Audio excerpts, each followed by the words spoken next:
네, 우리 주변에 있는 사람들과 이렇게 인사했으면 좋겠습니다. 함께 예배드림이 행복입니다. 우리 서로와 인사 나누겠습니다.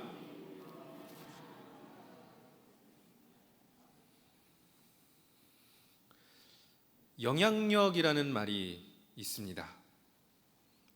영어로는 인플루언스라고 합니다. 그런데 이 영어 단어 인플루언스는 사실은 이 라틴어에서 유래가 되었다고 합니다. 라틴어로 보면은요, 인이라고 하는 단어가 있습니다. 인이라고 하는 단어는 무엇 안으로라고 하는 뜻이 있고요. 그 다음에 플로우라고 하는 단어가 있는데 흘러 들어가다라고 하는 뜻이 있습니다.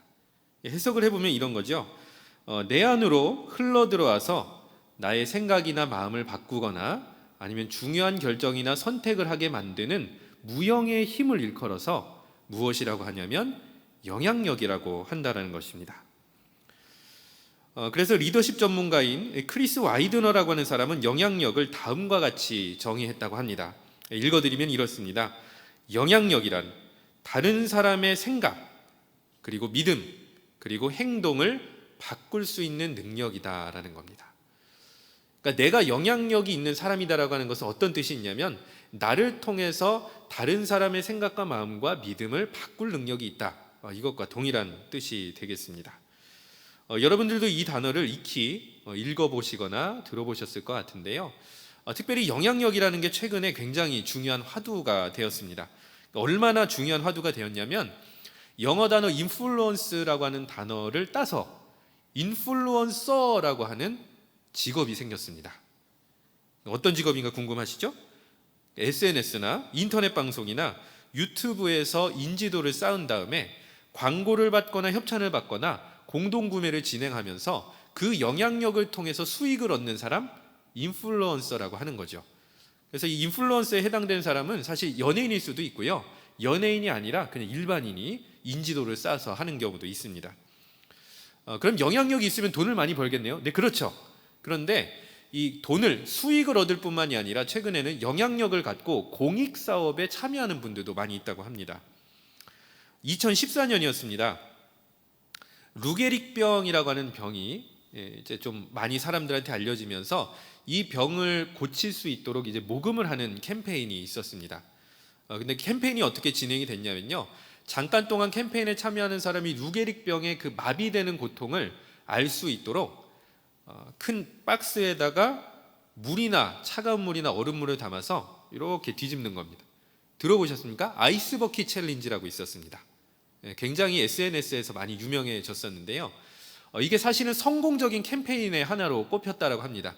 이유가 무엇이었냐면 이 아이스 버킷 챌린지에 참여한 사람들 중에서 유명인들, 인플루언서들이 있었기 때문입니다. 연예인들도 하고 유명한 사람들도 하다 보니까 일반인들도 관심을 갖게 된 거죠. 이게 뭐야? 그럼 루게릭병은 뭐지? 왜 이 사람을 도와야 되지? 이런 캠페인들이 자연스럽게 진행이 된 이런 예들을 보면은 자기가 갖고 있는 영향력을 선용한다는 것이 사회에 충분히 유효한 또 좋은 영향력을 끼칠 수 있다는 것 우리는 알 수가 있는 것입니다. 자, 그럼 교회는 어떨까요? 대한예수교장로회 통합교단 제106회 현재 회기입니다. 총회 주제가 복음으로 교회를 새롭게, 세상을 이롭게. 들어보셨습니까? 처음 들어보시는 것 같군요. 다시 한번 말씀드리겠습니다. 복음으로 교회를 새롭게, 세상을 이롭게라는 총회 주제로 현재 회기를 보내고 있습니다. 세상을 이롭게라고 하는 것, 세상을 향해서 선한 영향력을 흘려보낸다라고 하는 뜻과 똑같은 것이죠.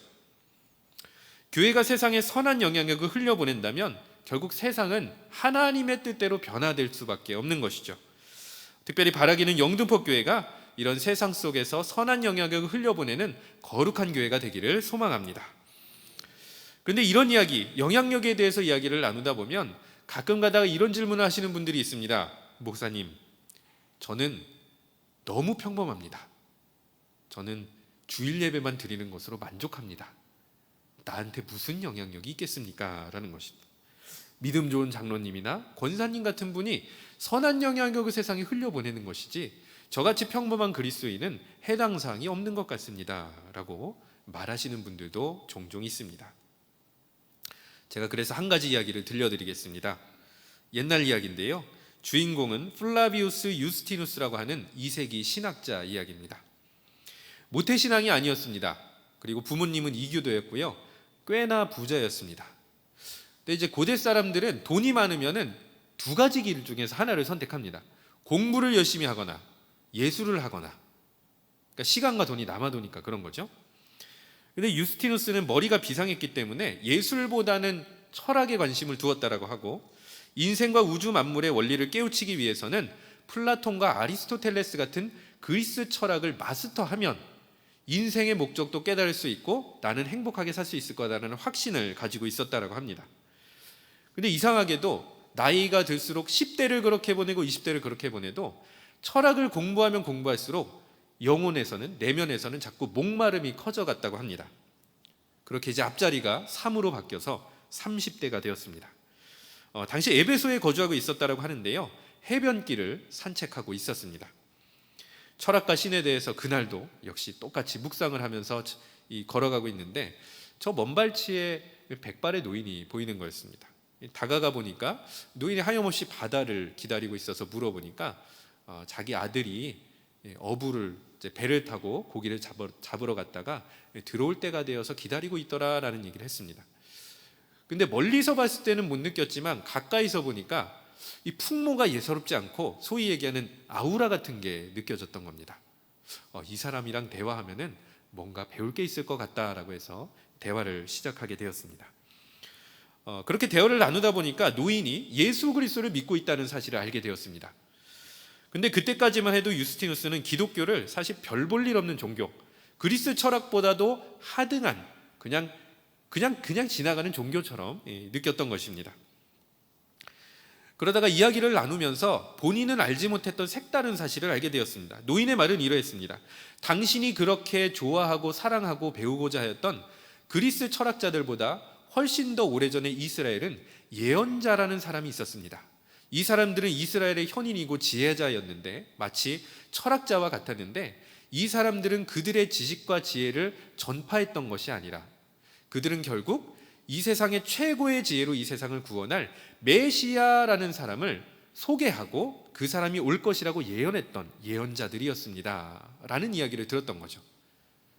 그러니까 유스티누스 입장에서는 내가 알고 있었던 그리스 철학자들보다 더 탁월하고 뛰어나고, 그리고 그 사람들이 말했던 메시아라고 하는 사람을 예언했던 이 예언자들의 이야기가 굉장히 구미에 당겼던 모양입니다.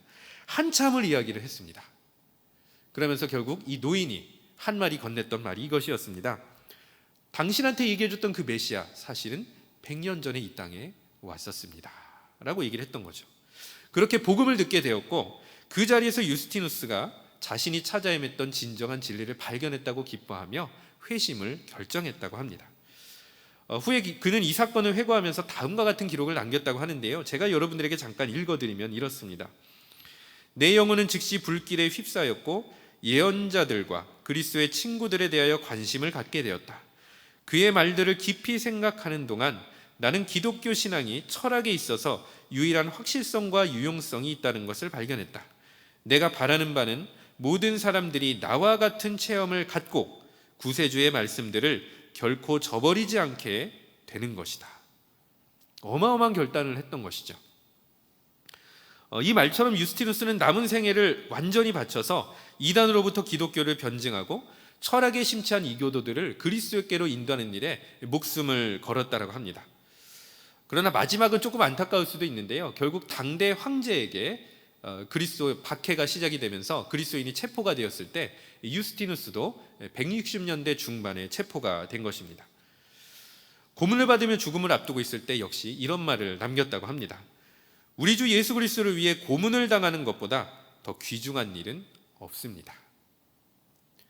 정말 멋있지 않습니까? 한편으로는 선망의 대상이면서도 한편으로 어떻게 사람이 이렇게 변할 수 있을까라고 생각이 드는 유스티누스의 삶이었습니다. 근데 저는 여러분들한테 우리 유스티누스처럼 삽시다라고 말씀드리고 싶어서 이 말씀을 예화를 드린 건 아닙니다. 제가 주목하고자 하는 사람은 유스티누스가 사실은 아니었습니다. 유스티누스가 만났던 한 명의 노인을 얘기하는 겁니다. 유스티누스도 이름을 몰라서요, 본인의 저서에서 한 명의 노인을 만났더라라고 밖에 얘기를 안 합니다. 아니면 알고 있었는데 까먹었을 수도 있지만, 그럼 어떤 얘기일까요? 그냥 평범한 노인이었다라는 거죠. 그 사람은 그냥 그리스도를 믿고 있었던 평범한 노인이었던 겁니다.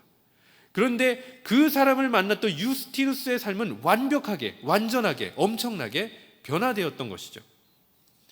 그러니까 여기에 보면은 우리가 이 영향력이라고 하는 게 얼마나 큰 폭발력을 가지는가라는 것을 생각해 보는 것입니다. 이 그리스도인이 갖고 있는 영향력, 하나님께서 우리를 통해서 흘려보내는 그 선한 영향력이 한 사람의 인생, 한 나라의 역사를 바꿀 수도 있다는 것 여러분들 알고 계십니까? 하나님께서 오늘 내가 만나는 한 사람을 통해서 그 선한 영향력을 흘려보내실 때, 내가 교회 학교에서 열심히 양육하는 그 한 명의 제자에게 나를 통해서 선한 영향력이 흘려갔을 때, 혹여는 내가 사랑과 관심을 가지며 섬기고 있는 그 구역원들에게 나를 통하여 선한 영향력이 흘려갔을 때 하나님께서 놀라운 일과 역사를 일으켜 주실 줄로 믿습니다. 우리 서로에게 축복하는 마음으로 이렇게 인사했으면 좋겠습니다. 당신은 영향력 있는 사람입니다. 우리 서로에게 인사하겠습니다.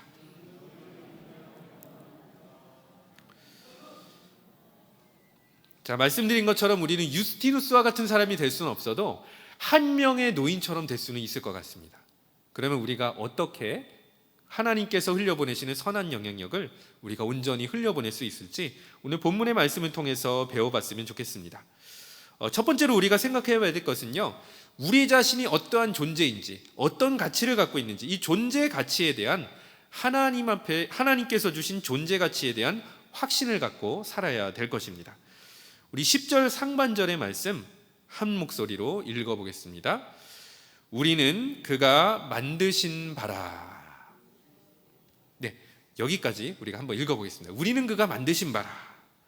자, 만드신 바로 번역된 헬라어는요, 들어보셨을 수도 있겠습니다. 포이에마라는 헬라어입니다.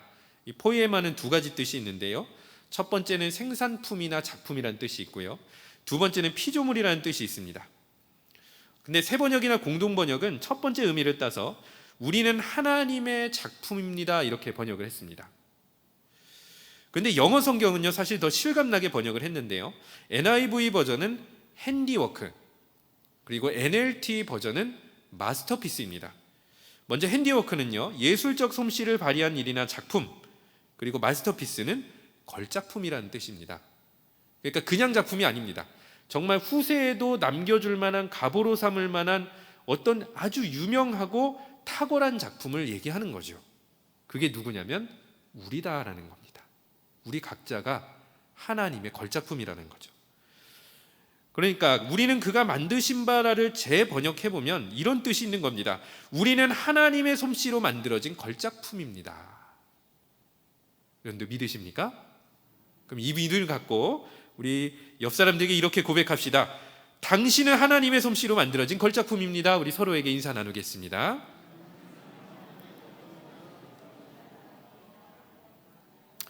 네, 맞습니다. 여러분들은 하나님의 솜씨로 지음받은 걸작품입니다. 스포츠 선수들이 애장품을 경매로 올리는 경우가 가끔 있습니다. 지난 3월이었습니다. 카타르 월드컵 최종 예선 이란전이었습니다. 굉장히 오랜만에 우리나라가 승리를 거두었는데요, 손흥민 선수가 선제골을 넣은 다음에 본인이 신었던 축구화를 자선 경매에 내놓았습니다. 축구화 2족, 한 족이겠네요. 축구화 한 족. 혹시 경매가가 얼마나 될 것 같습니까? 1,600만 원이었습니다. 놀랍죠? 여기서 놀라시면 큰일 납니다. 제가 한 가지 더 말씀을 드릴 텐데 큰일 났네. 자, 시계초를 좀 거꾸로 돌려서요, 1986년 이때 월드컵이 있었습니다. 멕시코 월드컵 때 8강전에 그 유명한 아르헨티나 출신 축구 선수인 마라도나하고, 그리고 아르헨티나 팀하고 잉글랜드가 이렇게 격돌을 했습니다. 결국 아르헨티나가 승리를 거두었었는데요, 이때 마라도나가 입고 있었던 유니폼이 몇 년 전에 경매에 나온 적이 있었습니다. 혹시 경매가가 얼마나 되실 것 같습니까? 자, 1,600만 원부터 시작해 볼까요? 네, 얼마나 될 것 같습니까? 자, 111억 원이요. 111억 원이요. 말도 안 되죠, 여러분들? 황당하죠? 자, 여러분들, 이 연예인들이나 축구 선수가 신었던 거예요. 그럼 중고품입니다. 가격이 떨어져야 정상이에요. 가격이 낮아져야 정상인 겁니다. 중고품은 가격이 떨어져야 정상이죠. 그런데 왜 이 유명한 사람들이 신었거나 입었던 여러 가지 애장품들, 사용하는 애장품은 훨씬 더 가격이 높아질까요? 그거는 물건의 품질 때문이 아니죠. 그걸 사용했던 사람, 입었던 사람, 신었던 사람이 유명하기 때문이죠. 다시 얘기해서 이름값 때문이라는 거죠. 자, 그러면 이 얘기는 어떤 뜻이겠습니까? 우리가 왜 하나님의 걸작품이고 우리의 존재 가치가 그렇게 높냐면 우리의 존재 가치, 우리 스스로가 그렇게 잘난 사람이 아니라는 거죠. 우리를 지으시고 우리를 구원해 주신 그 하나님의 이름값, 하나님의 솜씨값 때문에 우리가 하나님의 걸작품이다라는 것을 오늘 본문 10절 상반절의 말씀이 이야기를 하는 것입니다. 특별히 오늘 본문 이 10절의 말씀의 앞선 내용에서 이러한 부분들을 다시 한번 강조하고 있습니다. 1에서부터 9절까지의 말씀을 요약해드리면 바울이 에베소의 이방인들이 어떻게 구원을 받을 수 있는지를 열심히 설명을 하고 있습니다. 하나님의 크신 사랑으로 허물과 죄로 죽을 수밖에 없는 이방인들을 예수 그리스도와 함께 살려주셨다라고 하는 것인데, 그럼 구원받을 사람들의 그 자격은 무엇이냐? 자격은 없다라는 거예요. 그냥 믿는 사람에게 거저 주셨다라고 하는 거죠. 그래서 8절 말씀을 보면은 하나님의 이 놀라운 구원의 역사, 하나님께서 우리를 구원하셔서 걸작품으로 만들어 주신 그 역사가 사실은 하나님께서 우리에게 거저 주신 선물이었더라, 하나님의 선물이라고 표현을 하는 겁니다. 우리가 잘나서 받은 게 아니라 하나님이 우리에게 거저 주셨다라고 하는 뜻이죠. 그러면서 우리가 주목해야 될 구절이 있는데요, 그것은 바로 7절의 말씀이 되겠습니다. 에베소서 2장 7절의 말씀 세 번역인데요, 우리가 한 목소리로 화면을 보고 읽어보겠습니다. 그것은 하나님께서 그리스도 예수 안에서 우리에게 자비를 베풀어 주신 그 은혜가 얼마나 풍성한지를 장차 올 모든 세대에게 드러내 보이시기 위함입니다. 자, 그것은 이로 시작을 하고 있습니다. 하나님께서 우리를 구원해 주신 것은, 하나님께서 우리를 구원하셔서 우리를 걸작품 삼아 주신 것은, 우리를 하나님의 자녀로 삼아 주신 이유는 무엇이냐면 그 은혜가, 하나님의 은혜가 얼마나 풍성한지를 모든 세대에게 드러내 보이시려고 우리를 구원해 주시고 우리를 걸작품으로 지어주셨다라고 이야기를 하는 겁니다. 자, 다시 얘기해서 이런 거죠. 하나님의 풍성한 은혜를 세상에 드러내 보이시기 위해서 우리 각자를 구원해 주셨고 이 영등포 교회를 세워주셨다라는 것을 오늘 바울은 이야기하는 것입니다. 그렇기 때문에 우리의 존재, 목적, 가치는 분명합니다. 우리가 있음으로 말미암아, 우리가 활동함으로 말미암아 하나님의 풍성한 은혜가 나를 통해서, 이 교회를 통해서 드러나야 된다라고 하는 것을 오늘 본문의 말씀이 이야기하는 것이죠. 특별히 여러분들, 우리 구원받은 사람으로서, 하나님의 걸작품으로서 그분의 은혜와 사랑을 세상에 흘려보내시기를 바랍니다. 하나님의 이 거룩한 뜻을 받아 순종하여 세상에 영향력 있는 그리스도인으로 살아가는 영등포 교회 되기를 간절히 소망합니다. 자, 이처럼 먼저는 우리는 하나님께서 우리를 걸작품으로 지으셨고 걸작품인 우리를 세상을 향해서 하나님의 풍성한 은혜를 흘려보낼 수 있는 걸작품으로 지음받은 존재다라는 것을 확신을 갖고 살아야 될 것입니다. 그렇다면 두 번째 방법은 무엇일까요? 오늘 본문의 말씀, 우리 10절 말씀을 다시 한번 주목해 보았으면 좋겠는데요, 우리 10절 말씀 다시 한번 읽어보도록 하겠습니다. 우리는 그가 만드신 바라 그리스도 예수 안에서 선한 일을 위하여 지으심을 받은 자니 이 일은 하나님이 전에 예비하사 우리로 그 가운데서 행하게 하려 하심이니라. 우리 가운데 보면 이렇게 얘기하고 있습니다. 그리스도 예수 안에서 선한 일을 위해 지으심을 받았다. 다시 얘기해서 우리는 선한 일에 동참할 수 있어야 됩니다. 선한 일에 동참해야 되는 것입니다. 그러니까 여기서 선한 일이라고 하는 것은 하나님의 이 풍성한 은혜를 전달할 수 있고 흘려보낼 수 있는 일종의 수단인 것입니다. 자, 그러면 어떤 수단을 활용하는 것이 현명하고 지혜로운 방법일까요? 먼저 우리는 선한 말을 사용해야 됩니다. 말이 중요합니다. 대화하는 사람의 태도도 굉장히 중요합니다. 영국 작가 중에서 스티브 마틴과 조지프 마크스라고 하는 사람이 공동 저자인 메신저라고 하는 책이 있습니다. 메신저, 그러니까 메시지를 전하는 사람을요, 크게 이 사람들의 능력을 8가지로 구분을 했고요, 그 중에서도 이 8가지 능력을 두 묶음으로 나누어서 하드 메신저, 소프트 메신저 이렇게 구분을 한 다음에 각 메신저의 특징이 무엇이고 영향력의 근원이 무엇인지를 확인해 본 겁니다. 그러니까 여기서 메신저에 나오는 예화들은요, 사실은 유명한 연설가들, 그리고 말을 잘하는 사람들, 말을 통해서 영향력을 발휘하는 사람들을 얘기하는 겁니다. 먼저 하드 메신저 그룹을 설명을 드리겠습니다. 4가지 능력을 보유하고 있는데요. 사회경제적 지위가 높거나, 자, 그러니까 여러분들 공무원 9급보다는 공무원 3급이나 공무원 1급이나 대통령이 말하는 게 조금 더 아무래도 귀에 쏙 들어올 것 같습니다. 역량이라고 하는 영향력도 있는데요. 여기는 전문성을 얘기하는 겁니다. 가지고 있는 어떤 능력들이죠. 그러니까 병에 걸렸는데 간호사가 얘기하는 게 더 여러분들 신뢰성이 가겠습니까? 아니면 그 방면에 전문가 의사가 얘기하는 게 더 신뢰성이 가겠습니까? 아무래도 전문성이 있으면 더 이제 귀에 솔깃할 수밖에 없는 겁니다. 그 다음에 지배력이나 매력도 역시 이 영향력, 4가지 영향력에 해당이 된다고 합니다. 그러니까 어찌 보면 사회경제적 지위나 역량이나 지배력이나 매력은 갖추어진 힘이죠. 그리고 겉으로 봐서도 확인할 수 있는 힘입니다.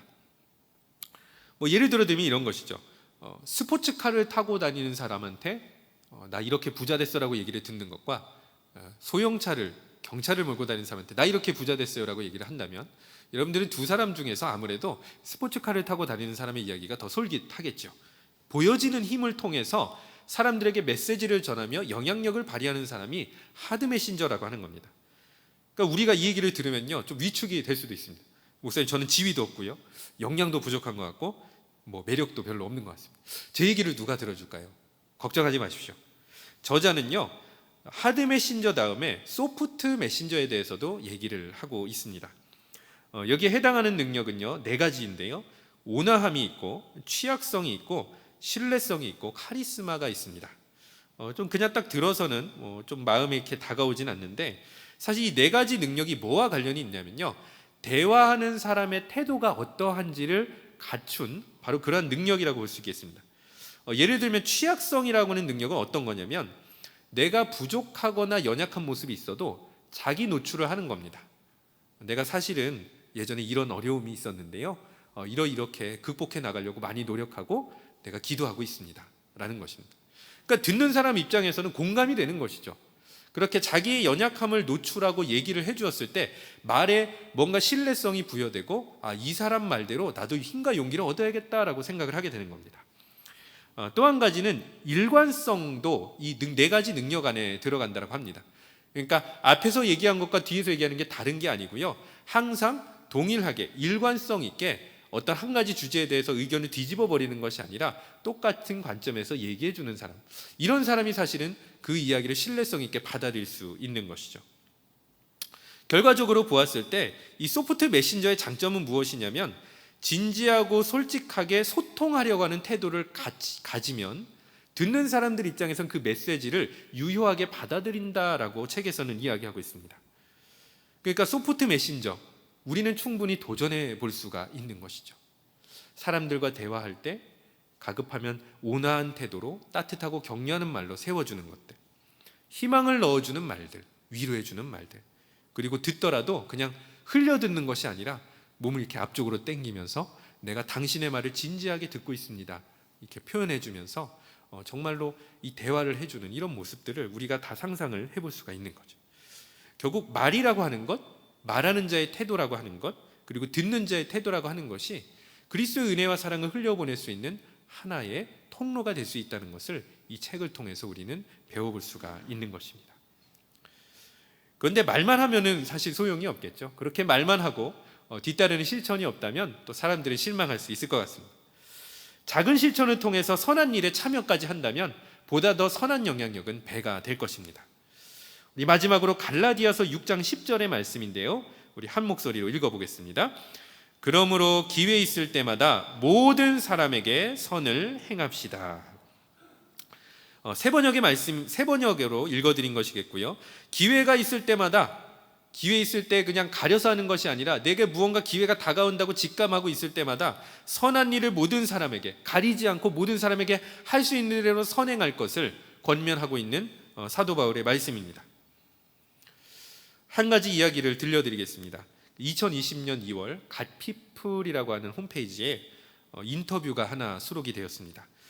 주인공은 어렸을 때부터 신앙생활을 했던 한 청년, 지금은 30대 중반입니다. 부모님은 신앙이 좋았지만 본인은 그렇게 신앙이 좋지 않았던 모양입니다. 제일 좋아하는 거는 사람을 사귀고 노는 거였습니다. 그리고 가급적이면 내가 세상에서도 떵떵거리면서 성공하면서도 살고 싶다 이렇게 생각을 하면서 대충 신앙생활을 하고 주일 썬데이 크리스찬 하면서 살았던 것입니다.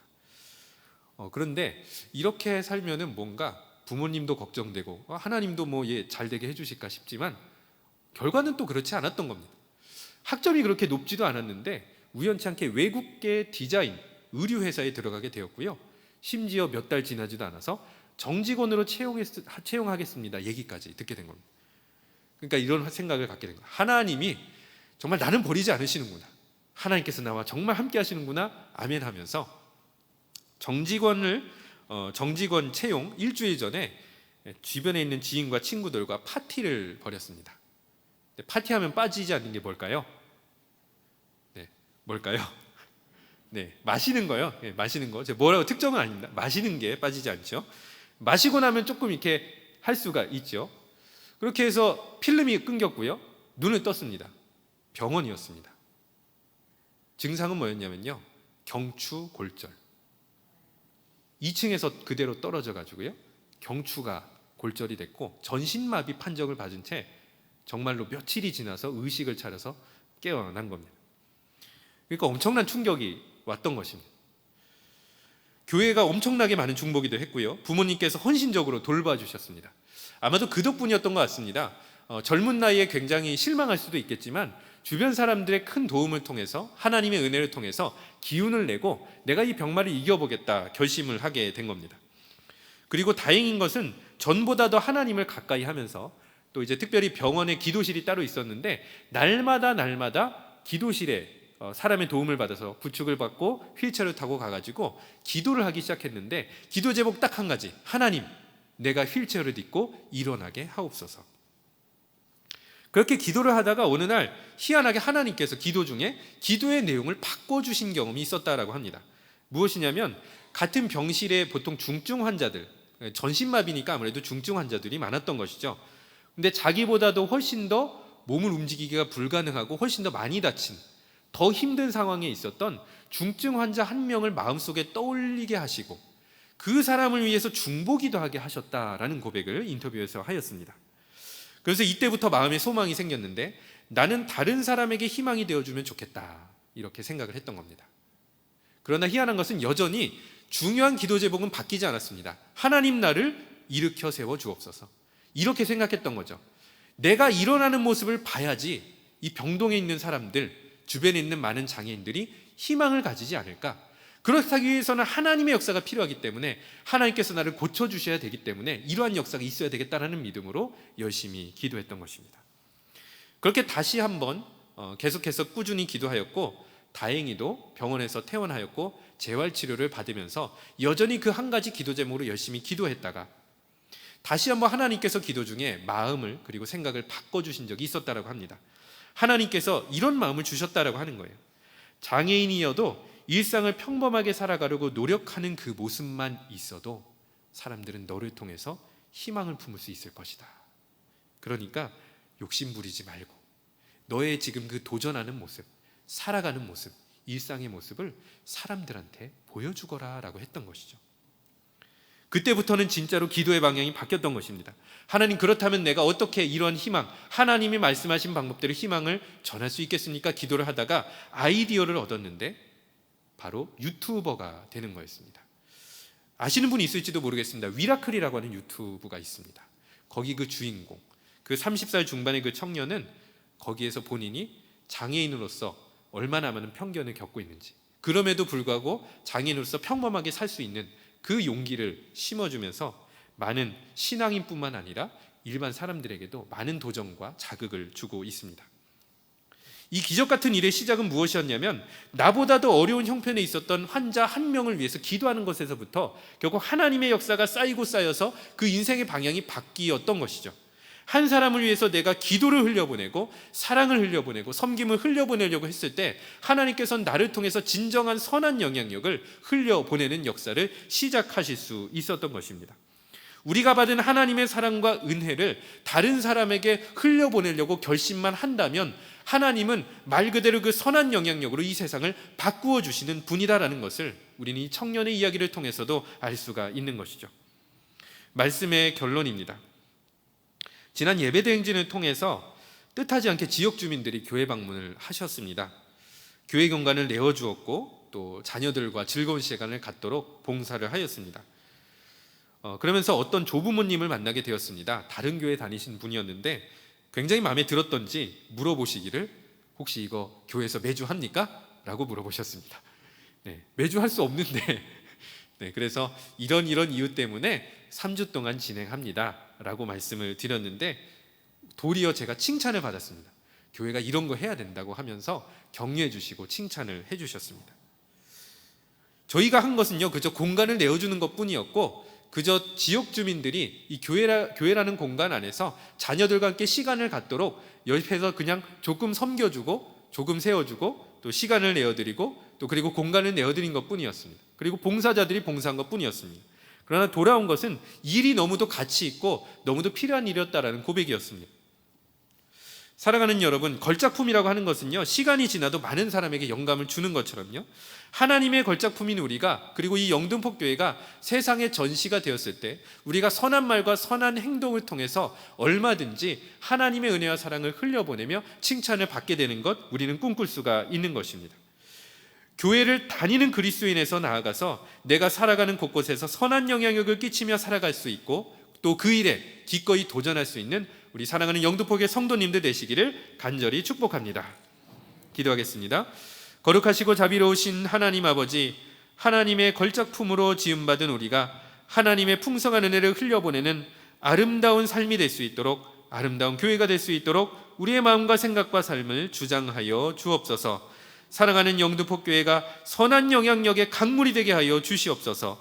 지역사회의 그리스도의 복음을 증거하게 하시고 하나님의 사랑을 받은 만큼 그 사랑으로 섬기는 일에 자신을 내어줄 수 있는 거룩한 교회가 되기를 원하오며 이 모든 간구를 우리 구주 예수 그리스도의 이름으로 기도드립니다.